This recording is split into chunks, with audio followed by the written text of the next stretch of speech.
Last কিছুদিন ধরে আপনারা দেখছেন যে একজন বোর্ড ডিরেক্টর উনি যেভাবে প্লেয়ারদেরকে নিয়ে মন্তব্য করছেন, একজন দায়িত্বরত বোর্ড ডিরেক্টর কখনোই এইভাবে প্লেয়ারদের নিয়ে কথা বলতে পারেন না। আজ থেকে বিপিএল বর্জন করবে বাংলাদেশের ক্রিকেটাররা, কিন্তু কেন?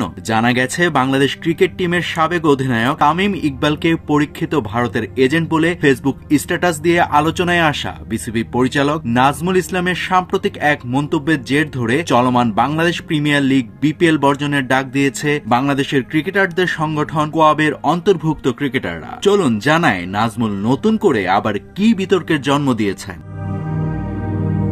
আন্তর্জাতিক অঙ্গনে বাংলাদেশের ক্রিকেটাররা আজ পর্যন্ত একটাও বৈশ্বিক কাপ আনতে পারেনি এবং তাদের পেছনে খরচ করা হচ্ছে বলে পরিচালক নাজমুল ইসলামের করা মন্তব্যের কয়েক ঘন্টা পর এক ভিডিও বার্তায় বিপিএল বর্জনের কথা জানান কোয়াবের সভাপতি মোহাম্মদ মিথুন।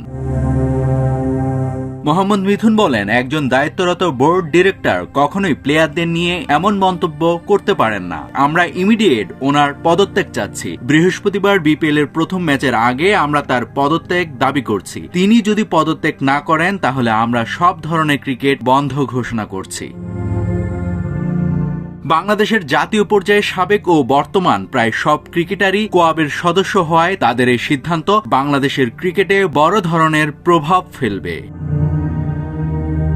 এর আগে বিকেলে নাজমুল ইসলাম সাংবাদিকদের সঙ্গে কথা বলার সময় বিশ্বকাপে না খেললে ক্রিকেট বোর্ডের আর্থিক ক্ষতি হবে কিনা এ প্রশ্নের উত্তরে বলেন, ক্রিকেট বোর্ডের কোনো ক্ষতি হবে না, ক্রিকেটারদের ক্ষতি হবে, কারণ ক্রিকেটাররা খেললে তারা ম্যাচ ফি পায়। বোর্ডের এখানে লাভ বা ক্ষতি কোনো কিছুই নেই। বাংলাদেশ এখানে খেলুক বা না খেলুক, বোর্ডের এখানে লাভ ক্ষতি কোনো কিছুই নেই, অন্তত এই বিশ্বকাপের জন্য।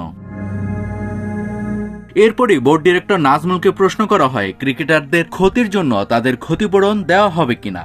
জবাবে এই বিতর্কিত কর্মকর্তা বলেন, কেন? ওরা গিয়ে যদি কিছুই না করতে পারে তাহলে ওদের পেছনে যে আমরা কোটি কোটি টাকা খরচ করছি আমরা কি তা ফেরত চাইছি নাকি? বিভিন্ন জায়গায় গিয়ে ওরা কিছুই করতে পারছে না। আজ পর্যন্ত আমরা একটাও বৈশ্বিক কাপ আনতে পেরেছি। মূলত নাজমুলের এই মন্তব্যের পরেই ক্রিকেটারদের সংগঠন কোয়াব তার পদত্যাগ দাবি তুলে বিবৃতি দেয়। এর আগেও নাজমুল আলোচনায় আসেন বাংলাদেশের হয়ে আন্তর্জাতিক ক্রিকেটে সর্বোচ্চ রান সংগ্রাহক ও অন্যতম সফল অধিনায়ক তামিম ইকবালের বিপক্ষে কুরুচিপূর্ণ কথা বলে। বাংলাদেশ দল ভারতের টি-20 ক্রিকেট বিশ্বকাপ খেলতে যাবে না। আইসিসিকে এই সিদ্ধান্ত বিসিবি জানানোর পর গত সপ্তাহে বাংলাদেশের তামিম এক সংবাদ সম্মেলনে মন্তব্য করেছিলেন যে যেহেতু বাংলাদেশ ক্রিকেট বোর্ডের 90 থেকে 95% অর্থায়ন আইসিসি থেকেই আসে, কাজে সবকিছু বিবেচনা করে বাংলাদেশের ক্রিকেটের জন্য হেল্পফুল সিদ্ধান্ত নেওয়া উচিত।